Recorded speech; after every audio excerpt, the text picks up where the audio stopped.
Sir, रक्षा मंत्री ने AON के तहत 3,60,000 करोड़ रुपए का समझौते की बात की है कि आर्मी के लिए वो लोग यूज करेंगे, तो किस तरीके से देखते हैं उसको आप?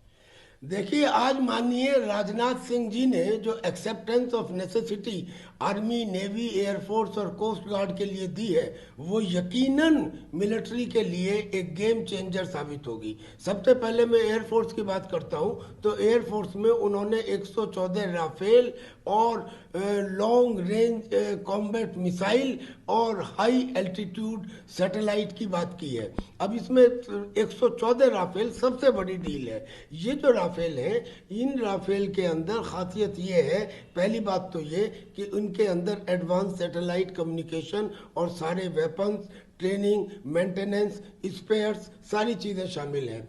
इतना ही नहीं, करीब करीब 100 राफेल जो हैं वो हिंदुस्तान में मैन्युफैक्चर किए जाएंगे, जिसमें इंडिजिनस कंटेंट करीब 30% से 60% होगा। यानी कि आने वाले समय में हिंदुस्तान इस मैन्युफैक्चरिंग का एक हब बन जाएगा, और इतने राफेल आने से जो हमारी इंडियन एयरफोर्स के अंदर 7-8 स्क्वाड्रंस की कमी मानी जा रही थी टू फ्रंट वार के लिए, वो भी पूरी हो जाएगी।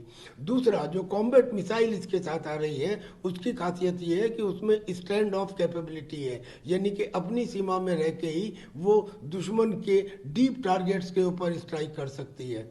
अब दूसरा, अगर आर्मी के ऊपर आए, तो आर्मी में उन्होंने थोड़ी सी एंटी टैंक माइंस के लिए एक्सेप्टेंस ऑफ नेसेसिटी दी है, उन्होंने T-72 टैंक्स के लिए भी दी है। अब ये जो T-72 टैंक्स है, ये तो हमारे पास पहले से है, लेकिन अब जो T-72 टैंक्स हम खरीद रहे हैं वो मॉडिफाइड है। उसमें जो हॉर्स पावर है वो 1000 हॉर्स पावर है, और उसकी वेट टू स्पीड रेशो बहुत बेहतरीन है, यानी कि कम वजन का और ज़्यादा गति से चलने वाला। ऐसे ही अगर नेवी में आए, तो नेवी में उन्होंने P-8I जो रिकॉनाइसेंस सर्विलेंस एयरक्राफ्ट है, जिसमें इंटेलिजेंस, रिकॉनाइसेंस, सर्विलेंस, इस सब की कैपेबिलिटी है और अटैक कैपेबिलिटी है, उसके लिए एक्सेप्टेंस दी है। इतना ही नहीं, उन्होंने 4 मेगावाट की गैस टरबाइन के लिए भी एक्सेप्टेंस दी है। इसके आने के बाद फिर हमें फॉरेन मैन्युफैक्चरर्स के ऊपर डिपेंड नहीं रहना पड़ेगा। और ऐसे ही उन्होंने इंडियन कोस्ट गार्ड के लिए भी electronic system, optical system, infrared system, ऐसे सिस्टम खरीदने के लिए स्वीकृति दी है।